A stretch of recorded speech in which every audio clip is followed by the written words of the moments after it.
I don't remember.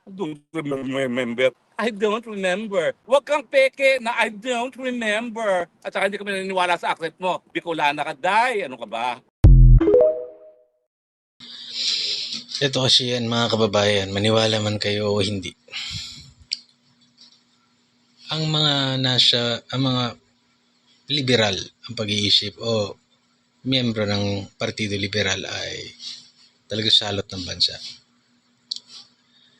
Yan ay sumasakay sa issue para magmukha silang maganda. Kunwari, merong isang lehitimong masamang pangyayari.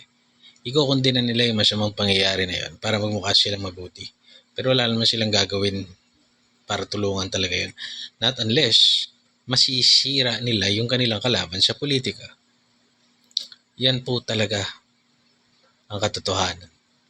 Yan ang malaking pagkakapareho nila sa mga makakaliwang grupo.